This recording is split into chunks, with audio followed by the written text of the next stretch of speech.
Anyway, hi there. I'm Julie Thompson. I am an assistant professor here at Texas.During University.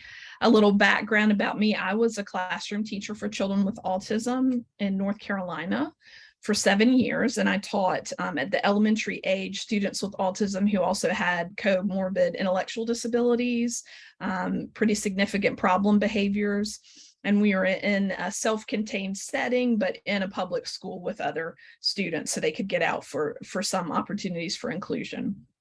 I'm really excited about this work. I was also a practitioner before I became a teacher. So I paid my way through college by working as a paraprofessional in a preschool class for children with autism, while going to school full-time to become a teacher. And we're excited to talk to you about this today. I lead a lab called the Blink Lab, and so sometimes you may see things go out related to that, and that stands for Behavioral Learning Interventions for Children.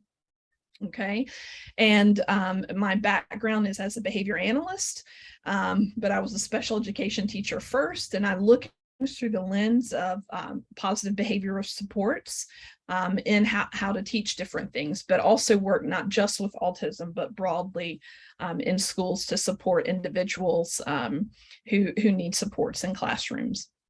This particular project is funded by the Texas Higher Education Coordinating Board, and the funding was just extended. So we're really excited about that. And we have another year in which we can offer this training. I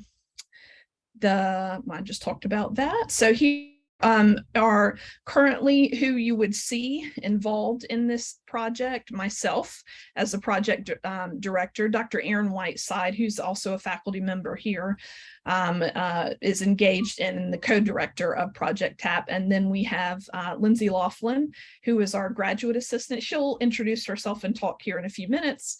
And she is a doctoral student who has experience in positive behavior supports, applied behavior analysis, and in working with the population individuals with autism and intellectual disabilities. Let me click this way. So just to set the stage, you may hear this a lot, but we really want to emphasize this. There are 1 in 54 children right now being diagnosed with autism, and that comes out to about 13.5% of all Texas students who may or may not be identified at some point in their educational life as having autism, or they may be exhibiting characteristics but not diagnosed. We initially started this project to serve paraprofessionals specifically because we know they're integral to special education, often outnumber certified teachers, and often get paired with students with autism who may exhibit more, a greater level of need because of disruptive behaviors and that sort of thing. What we have done is expanded our training now to support both paraprofessionals and teachers. Hoping to bring in teams so that if we're able to provide it during an in-service day or a teacher work day, that the paras and the teachers could both receive the training at the same time and walk out of the room with the same or similar knowledge. And the way that we do that, first of all, you should know that we have served over 57 districts or charter schools to date over the past 2 years with Project TAPP.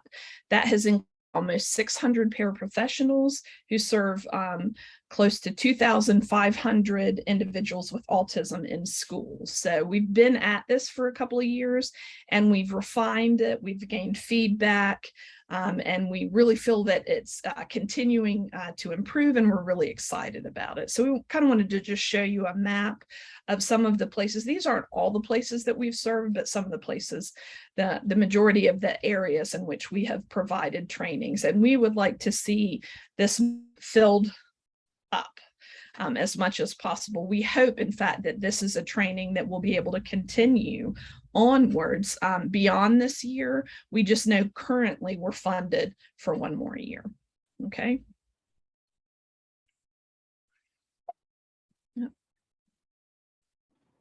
So the process of how we provide this is we hear from you that you want us to provide the training. You may be a teacher, you may be an administrator you may be a special ed director, you may run a region, or be the focus autism specialist for a region, or different things like that. So you would reach out to us and say, we're interested in receiving this training.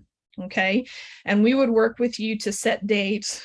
We would provide recruitment materials and that sort of thing. You would talk to us about whether or not you wanted this training to be in person or virtually. And we are set up to provide dynamic training, both in person and virtually, across the state. We funding to travel, will travel to support you with this. If you're an individual teacher, what we'll say to you is let us know times that you are available. And then when we have opportunities and are providing virtual trainings, or we know that we're providing a training near to your geographic location, we'll reach out to you and say, this training's happening. If you can get there, you're free to come. Okay. If you're a larger organization, then, and tell me, Lindsay, how many did we say we need in order to be able to travel? I know, I want to be sure I'm accurate on that. A minimum of 40 to travel. Okay. So if you want us to provide in-person training, we just to be good stewards of our travel funding, we want there to be at least 40 individuals that would show up to that training. And if there's more than 70 individuals that show up to the training, if you want 100 or so, we're going to also ask that you then begin to give us some extra hands, that you might have some that are there to help us, because it is very interactive. We'd be passing out materials, engaging in small groups. And so our capacity is about 70 with the team that we have. Anything above that, we would say, is there anyone else who could stand by and provide us some assistance? The workshops are 2 days. Now, if you've been involved with us before, they were 3 days, and we got feedback that that was a lot of information to take in, a lot of time to set aside. And so we have looked at the key components of the training that we're providing and decided that 2 days we should be able to comfortably cover the information in 2 days and have reduced that down. And then we provide 3 months of tiered follow-up support. And we'll talk a little bit more detailed about that momentarily. So again, one of the things that we've done is we've expanded the participant criteria so that in addition to paraprofessionals, teachers to be able to receive this training. And again, the workshops are 2 days of training provided both face-to-face and virtually. And this is not a sit and get kind of experience. There's a lot of engagement throughout. In fact, we use a lot of positive behavioral supports with the teachers and the paras, tickets and different things, and earning prizes and gift cards to really motivate the individuals to get involved. If you do want to provide this during school day and there would need substitute teachers, we do have some limited funding to support paying substitutes for districts and that sort of thing. So that's something that you can talk to us about as well. Although we know if we're trying to train both the paras and the teachers, we can't have them both out of the class at once, and that might not be feasible. But whatever's feasible and works for you, we're excited and flexible in how we set that up. The workshop topics, just broadly, we talk about, what is autism, because we may have a singular experience of autism, but it really is a broad disability category of individuals who are geniuses, but have some real social deficits, but could talk your ear off, all the way down, not down, but all the way across to individuals who have no language and intellectual difficulties. Did someone have a question? Just want to be sure I didn't miss anything. Okay. And so we talked briefly about that, but the majority of our time is spent, one, on how do we identify and respond to disruptive behaviors? What do those behaviors look like? How can we determine what the function or the reason behind why this students are exhibiting those behaviors, so that we can then adequately and accurately address those disruptive behaviors to make them successful in the classroom? And then we also talk about evidence-based practices for teaching skills to this population, because what we talk about and what we know is that a lot of disruptive behaviors are occurring because students don't have the skills necessary to be successful. So if we can teach them those skills, hopefully we can reduce the likelihood of some disruptive behaviors occurring in the first place.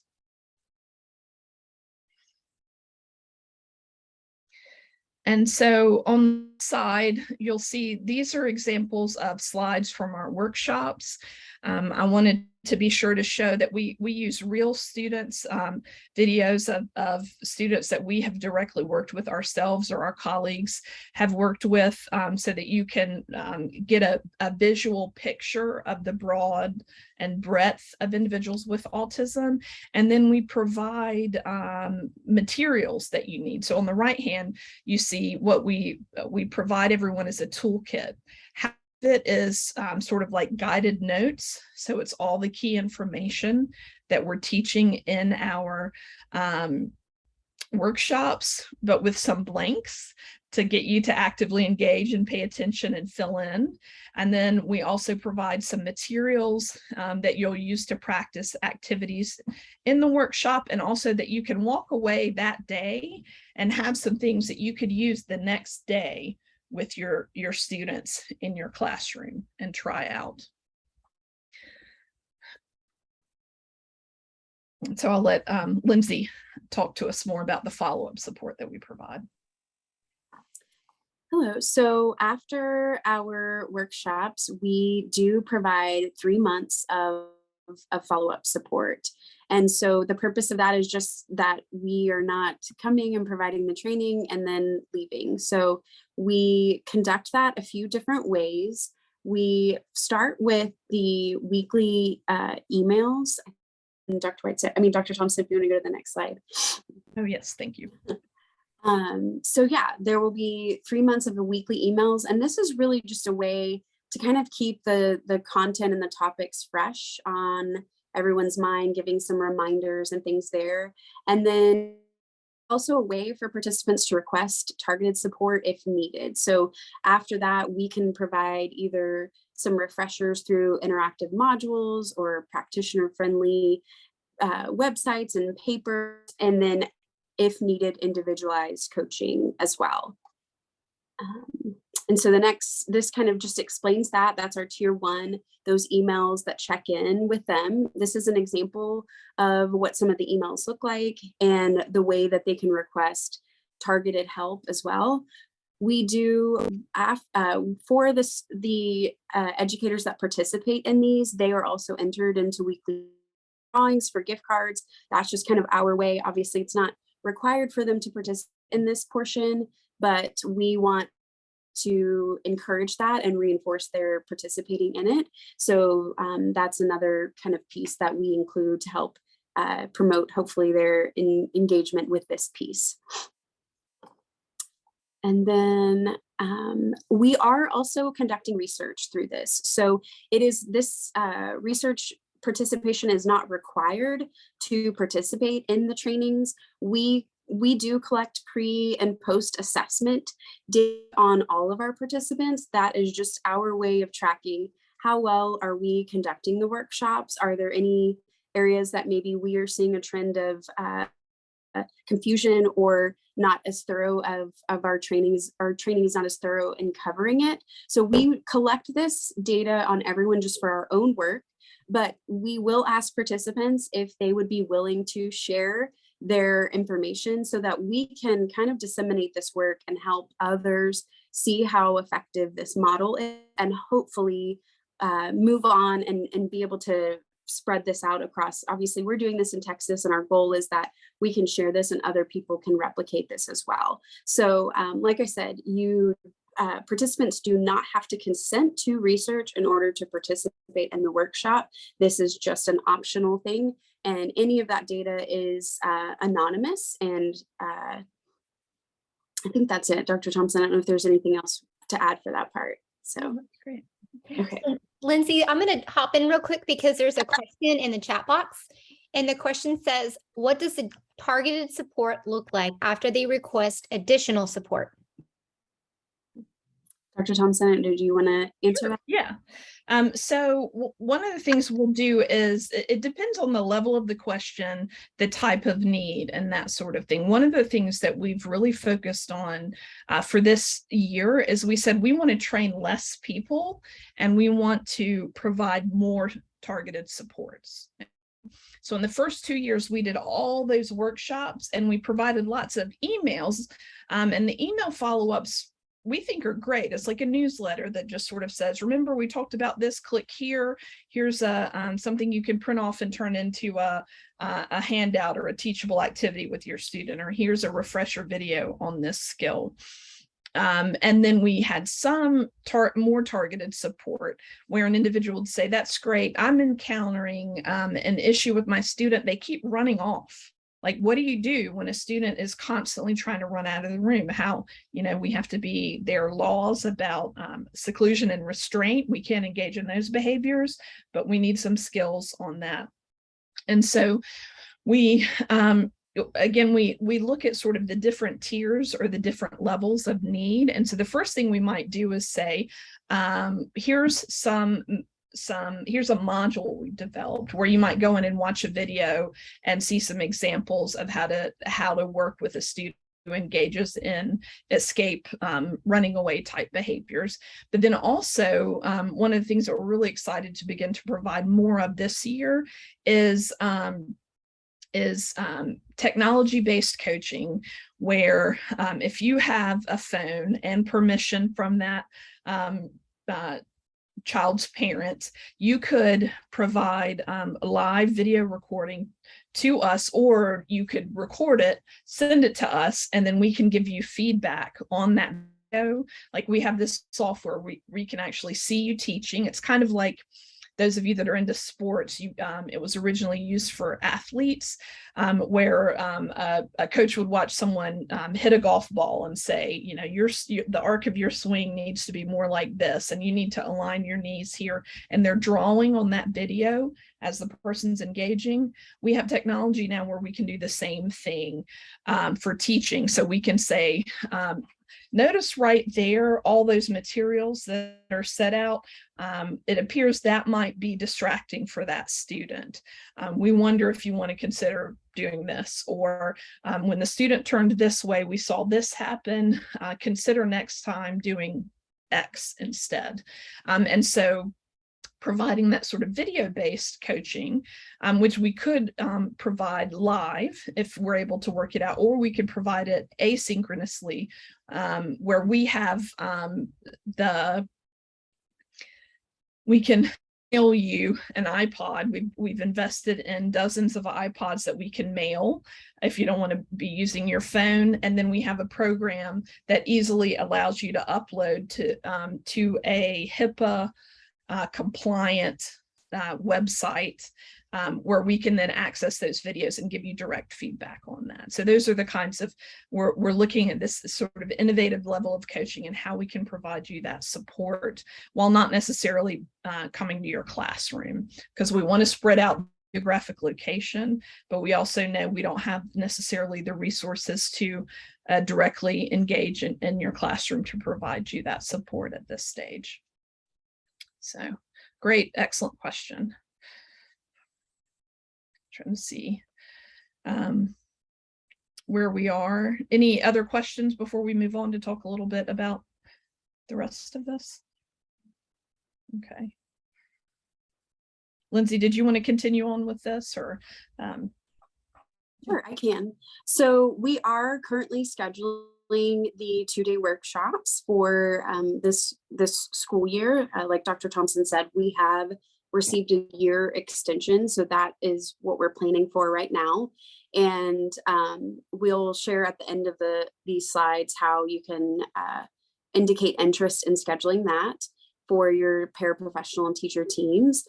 We also are just, events like this, our goal is to get this information out. So if you're also share with other people around you that might be interested in this as well, and ways that we can help them, those are just some things that you can do to help us kind of spread the word and help our paraprofessionals and teachers.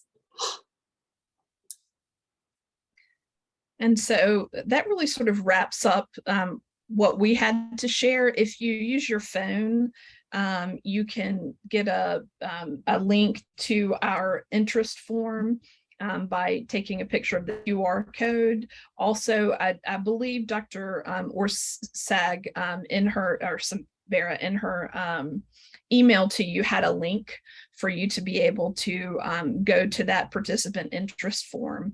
You can also go to blink, BLINC.tamu.edu to see some of the other projects we're working on, and also link to that information. Oh, thank you. That's perfect.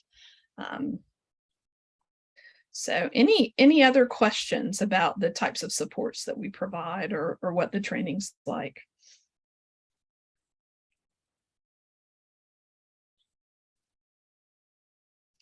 Also, if you want testimonials, if you want to hear from someone who has had our training to see if it's helpful, we're happy to connect you with people who've received our trainings for that information. And yes, so this is going to be posted on our website, and then the CDD perhaps could send a link out to those of you that participated in the meeting to the video, as well as it being accessible through our website. And I believe it will be on the Center for Disability Development's Facebook page as well, and shared there.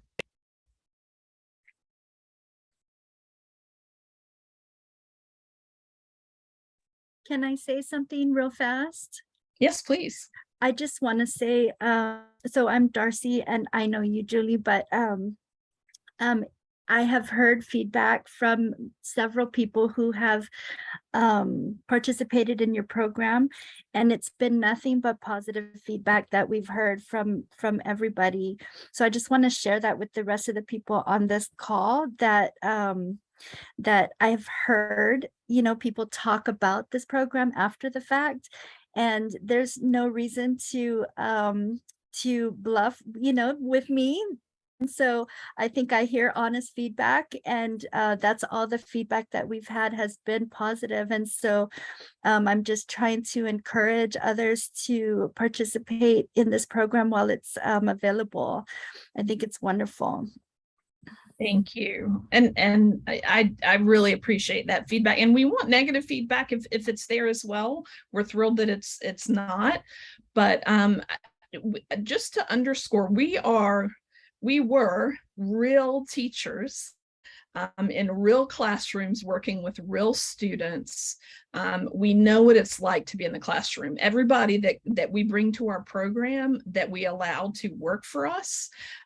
So Lindsay is one of the elite that we're willing to say, you can join this project. We're very careful about who we bring onto this project, because we want to maintain that reputation. There's nothing worse than obtaining training from someone where you just feel like they have no idea what they're talking about. They know what they're talking about, but they don't know what it's like to be in the classroom. They don't really understand the pressures that are there. And of course, we don't understand your specific pressures. ISDs work differently, districts work differently. There's a lot that goes on, but we know enough to know that we don't know all the dynamics in the classroom, but we can help to brainstorm with you ways to make these strategies come alive and work in your classroom. These evidence-based practices are not being used in the schools, and a lot of that's just because we don't have people that are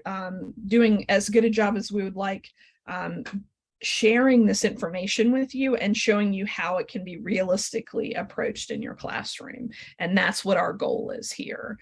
We have room to grow. We're not perfect, but we're excited about the work we're doing, and we hope to continue to provide this again long-term. Everything's dependent on funding and different things like that, but this is your year. This will end at the end of May. So when you're thinking about when can I get this scheduled, it would need to happen before May's the 31st month, right? Before May 31st. Okay, after that, we can't guarantee that this will be offered as consistently, as regularly, and with the level of support that we would like to provide. So, and we provide for regions, we provided it for districts, we provided it for schools. If we have enough individual interest, we may provide some online ones that are for the individual teachers that are like, I really want to do this, but my district, for whatever reason, isn't involved. Then hopefully we could provide you as that singular individual sub support for you to attend that when we provide it virtually, if it happens to be during a school day. So we want to make this as accessible as possible.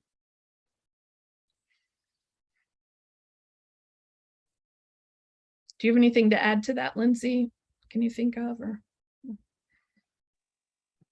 No, yeah, and there is a place to indicate that on the form. So if you are a teacher just attending this on your own, or a para attending this on your own, we certainly hope you'll share it with administrators, but you can also, like Dr. Thompson said, fill out that form yourself and indicate if you would like to attend it on your own, or if you'd like to suggest the name of someone that we can reach out to and let them know that there are educators in their district interested in the training, we can do that as well.